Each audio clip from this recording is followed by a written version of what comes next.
time here at Superior Works Cinema, where we watch all the movies. Today, we're talking about our director series on James Wan. I chose Death Sentence, partly because I already talked about Saw in the Saw series review, and I thought Furious 7 would be an odd choice to start with, so I went with this, which I just watched a couple days ago. This is the uncut version. I don't think it's ever been released anywhere else except the Germany-Austria release. It has more violence. I mean, this again was a movie that came out at the height and near the end of the era of the MPAA destruction of R-rated films. They kind of gave up on ruining R-rated films. Now they just... You would get mandated PG-13 where nothing can be shown. But this is still when they love to censor R-rated films. So Death Sentence is a modern Death Wish. This is, I think, one of the last films Kevin Bacon did before his mini-retirement. You got Wan's still a very fresh director on this film. And it's, as far as a revenge movie, it's not even necessarily a revenge movie, but like a vengeance film. Again, very similar to Death Wish. This is probably my favorite one of those. And there's a reason why. What I love about this film, while it has some excess in the violence, he keeps this on a very realistic level. There's a very human element to this film. And it also has something you don't see in very many movies. It has what I call man feels. It's an emotional movie, but from a male perspective. So it delves into the way men feel emotions, and Bacon portrays this very well. I mean, it's about the death of his son, and that works well. There are twists in the film that you don't see coming that make it even more harsh. It doesn't glorify the violence. Everything is a very realistic end result of the violence that occurs. The actions that Bacon's character take are believable and realistic in the context of his situation and the character we're given within the story. The way he enacts his revenge and violence is very realistic. It's not an exploitation film.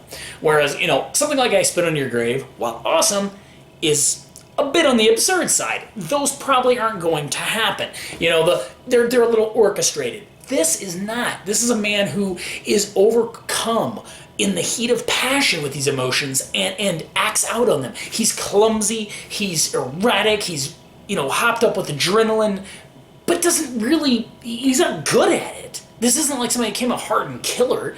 He kind of sucks. And that's what... it's a man tear-jerker. At the same point, it has that adrenaline level that makes it not just kind of sappy. I think it definitely has a lot more character than Death Wish. Now, mind you, I love me some Death Wish. It's great. But that's more of a pure revenge violence type of thing. And it's very... Not exploitative, but it cheats a bit. Oh, daughter's raped, blah, blah, blah. This just felt different. It felt real. So this is one of my favorite movies from Wan. It's not a horror at all, and it's kind of... And that's one of the things where I thought, oh, he's going to do Fast and Furious. Why not? It'll be cool. He did a good job on this, and this is not a horror film. It's a straight-up drama. Which, also, I want to see him do more of that. I think he's very good at it, and that's what made the first Saw a really good film, was the characters. He's good at showing characters feel real emotion, or at least, as a watcher, I believe the emotion is real when I see it. There are some excellent scenes of violence when people get blown away, which...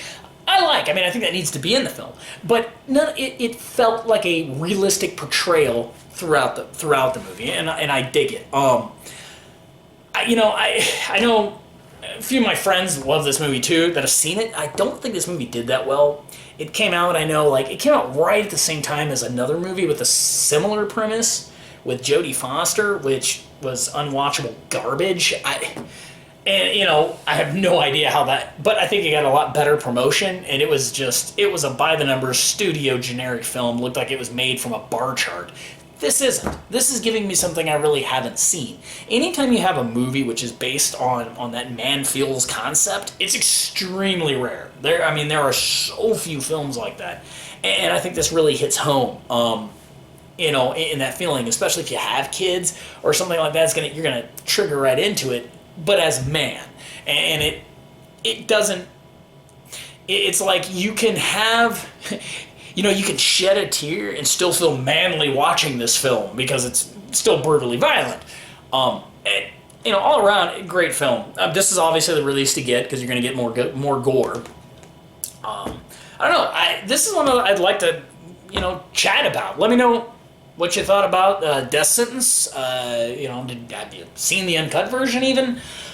Really cool flick. If you haven't seen it, check it out. I think it's definitely one of the tops on Juan's filmography, and I'm really curious to see where he goes now. If he's going to continue with Fast and the Furious, we're going to get something completely different. So there you go. We'll see you next time here at Movie Mayhem.